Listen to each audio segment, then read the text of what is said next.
Als kei alleen nog maar gas eten, zit er een soort zoene omega-3 vetzoeren in de molken. Maar de meeste kei krijgen jonken gas en krachtvoer zoals brok, soja en mais om de productie te verhogen. Door deze ingrediënten neemt het gehalte van het ongezoene omega-6 sta. Neffens onafhankelijk molkenwetenschapper Tom Baars wordt hier in de melkveehouderij en de zuivelindustrie hielendal net nation. Ik zie nergens dat er pogingen worden gedaan om iets van positieve vetkwaliteit te belonen. En je moet er gewoon een bonus-malus systeem op zetten, een beloningssysteem op zetten. Anders gaat geen boer eraan. Ik bedoel, het kost gewoon die boeren, bij wijze van spreken, wat melk. Ja, dus dan moet je het ook ergens in een hogere prijs moet je dat ook terugvinden. Net alleen nog het beste fretten van de koe is nauwelijks een factor bij de productie van molken. Zuivelbedrouwen haal je een groot deel van het dure maar zoene molkvet uit de molken en vervangen dit door goedkope, maar minder zoene palmolie. Die producten worden exporteren, maar ook in eigen land verkocht. Neffens Jan Bles, die jaren actief hier bij Friesland Campina, had dat alles te krijgen met kostprijsreductie. Soms vind ik de hele zuivelsector te volle gericht op kostprijsverlaging. En molkvet is duur ten opzichte van plantaardige olie. Niet alleen palm, maar daar heb ik soja en daar heb je alle verschillen. Zeg maar.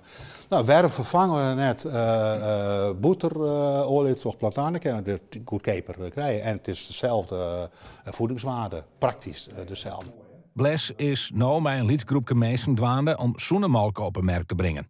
Het zou echt interessant wezen voor de hele zuivelsector om weer om te gaan naar die basis, weer om te gaan naar die kou, is een omjouwing, produceert molken, lest rauwe molken verkeepje eigenlijk, want dat is het oorspronkelijke. Ik heb er maar al een werkje, de hele zuivelindustrie, om rauwe molken op werken te zetten die weer onderscheidend is in smaak.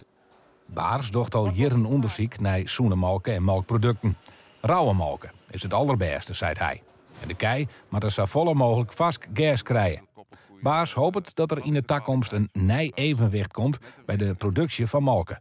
We moeten eigenlijk een melk hebben waarin iets tot uitdrukking komt dat de weidevogels het daar goed hebben, dat die boer ervan kan leven, dat die koe gezond blijft, dat het zonder antibiotica is en dat het ook nog een mooi vetzuurpatroon oplevert. Nou, het is een en. Daar moet je volgens mij naar kijken. En dat zou mijn pleidooi zijn als je nou naar zo'n soort verhaal zou kijken. Je moet die boeren wel uitbetalen op iets. En nou ja, zolang dat niet gebeurt en zolang dat allemaal blijft kabbelen, ja, dan kunnen die boeren geen kant op.